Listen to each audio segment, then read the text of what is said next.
Okay, so what we're doing here is we finished the model and now we're going to cut him up so that we can print him. And I was tempted to print him in one piece, but he was a little big. He would have fit. I have a Saturn S. So it would have fit, but I chickened out. Decided to cut him up. So I wanted to cut off the legs.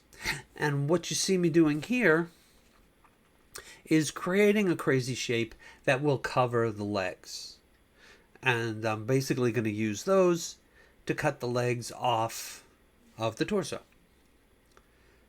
And it's just pretty much as simple as that. Just whatever crazy shape you can come up with is fine. And there you go. Cutting it off. And poof, they're gone. Now I'm going to save this file as legs something or something like that. And then I will delete all of that except for the joining at the legs, right? That point where it joins. Now I was going to create another crazy shape to cover the entire upper body, but when I realized, wait a minute, I don't need to do that. All I got to do is separate the legs at that same point from the upper body, and then I can just go in and delete the rest of the torso. And that's what I did. So you see me just creating two flat planes that are actually, they're joined together. So they'll cut both legs at once. Then just select one vertices, hit the L button, it'll select all the rest, and I delete it. There you go. Now I got the legs, I had the torso, and that was it. Okay, now we're going to put in some pins to attach him to the base. And all I did here was I just used a cylinder and then a slightly larger cylinder and a slightly taller cylinder to cut pegs to go, to go into the bottom of the foot. And then I created sort of a, there you go, I was raising it a little bit. I like to leave a little extra room if I can. And now, here you go, I'm creating sort of a pyramid kind of shape to use as a key for the legs. So I'm creating the shape, I'm putting it in the position where I want it to go in.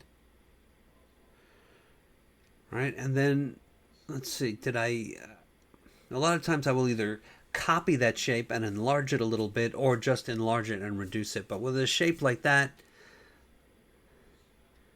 yeah, no, I just enlarged it a little bit, cut the hole, and then reduced it back down.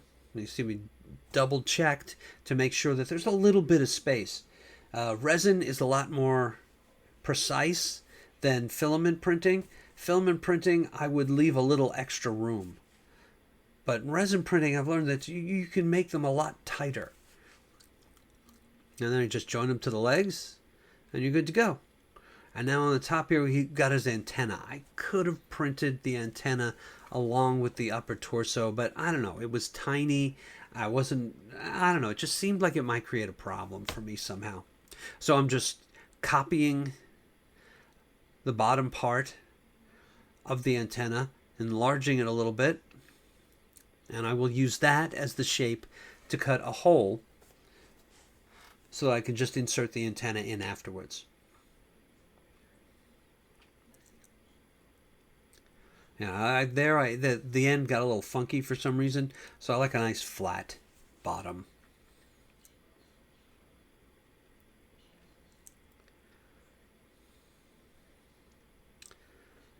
All right, just getting that in spot.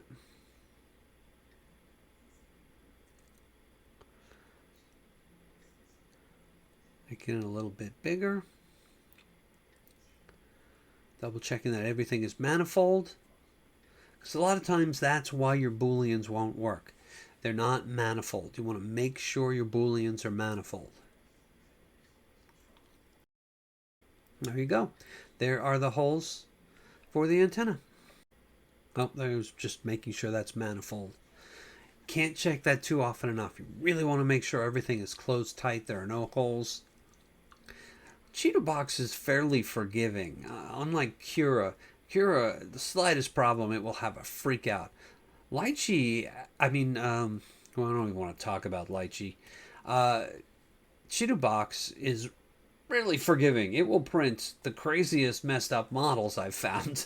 When I first started, I had overlooked a bunch of stuff, and I realized it after I had printed it, and it printed fine somehow.